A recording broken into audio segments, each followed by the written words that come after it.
Hi, this is my September review for Cancerians.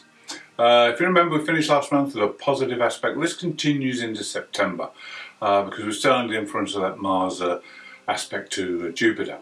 But Mercury makes an aspect to both of them, so this is a good time for planning. It's a good time for signing any documents or contracts, especially to do with the home, because Mercury's in that fourth house, and these need to be done before the 10th, because on the 10th Mercury will station and go retrograde. Now this is going to cause a little bit of issue because obviously it's not a good time then to be making firm commitments, but it is a great time for re-evaluating your life and seeing where things maybe need changing, ready for the future.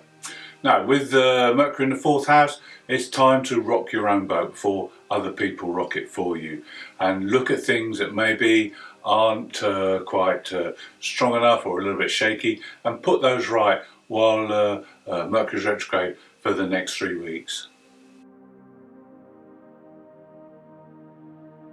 On the 6th, there's a positive aspect between the Sun and the Moon's North Node. Now, the Sun is in that third house, so it's time to get all your paperwork and all your tasks together and get them completed well in time for the Mercury retrograde period. Also, it's a time for you to shine, especially within group environments or with friends, because the North Node is in that 11th house. Now, also it's a time to start planning for the future. This is good for setting new aims and goals for the future, and friends can maybe help you with this, or colleagues. This can be a time when you really start to get organised.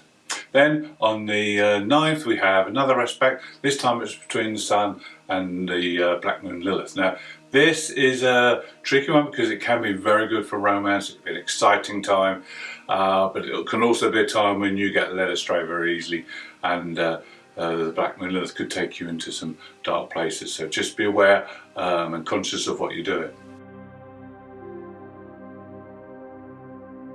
We have our full moon on the 10th, and this is in Pisces, so it's a very introspective, reflective and sensual, psychic full moon.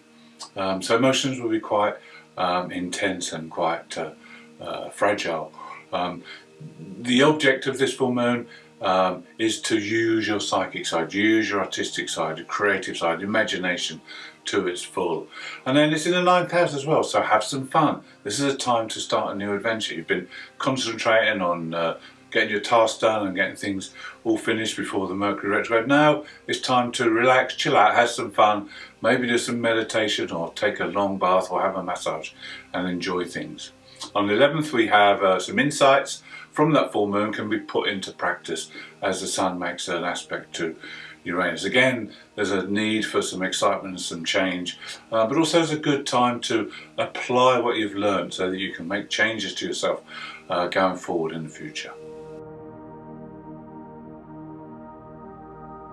On the 16th, there'll be a lot going on in your unconscious below the surface, because we have the Sun making an aspect to Neptune, who rules the unconscious side. This is across your 3rd and 9th house. This is not a time to get involved in any confrontations with people, and it's a time again when your beliefs may be challenged, so you may need to have a rethink. It's definitely not a time for any paperwork or signing anything. That can be left for now. We also have Mars, who's in that 12th house, making an aspect to Venus. Now, Mars in the 12th is subdued. The energy can easily turn within. This could give you some stress or some anxiety. So you need to be careful that you communicate well as can with Mercury retrograde, and use Venus to be diplomatic, negotiate and compromise. We also have Mars making an aspect to Chiron. So again, there's time to work behind the scenes and to work on any past wounds or hurts that may be affecting you at this time. On the 18th and 19th, there are aspects that will help you shed yourself of past limitations and break free, so you're able to have some fun in the future. We have the Sun making an aspect to Pluto. This is where you can look at transformations that can be made. Not necessarily now because too many planets are retrograde, but next month when things start to move forward. It's a good time to think about what you can do and how you can do it. Not only for yourself but within your relationships. And we have aspects between Uranus, the Black Moon Lilith and Venus. These all combine together, and this again will allow you to let go of the past, to free yourself of these limitations and structures that have held you back, and you'll be gaining confidence and you'll be ready to start making lots of changes. On the 25th we have our new moon. Now the new moon is in Libra, so this means it's a time to gain balance in your life, restore equilibrium if things have been put into a situation of unbalance. And then the other thing about this new moon is it's in your house, the 4th house, the house of Cancer. So there's a very familiar feel to this for you. The focus is around home and family, and it may be a time that you need to remodel the home area, or maybe a time that you need to look at your long-term plans and think exactly what is it that I want to do and where do I want to be in the next 5 years' time. This new moon is about action because it's in your 4th house. It's about starting things, getting them ready, maybe do the planning now, because like we mentioned, there's a lot of planets retrograde, so things might not get off the ground straight away, but maybe put a structure around yourself that allows you to map out how you want your future to be. On the 26th there's a small burst of Mars energy. Mars is in that 12th house, so it's probably going to be behind the scenes energy, and it's going to be probably invested in planning and thinking about where you're going to be going. This will last for 4 days. Then we also have an opposition between the Sun and Jupiter.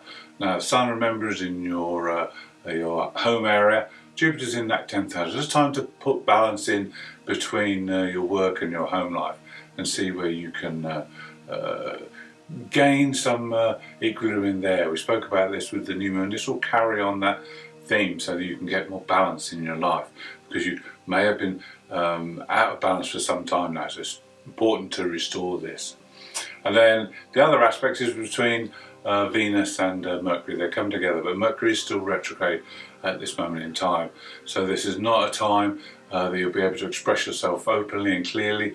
It may be that what you think stays within, and you just use this time to mull over things and then voice your opinions next month when things are moving in a direct motion.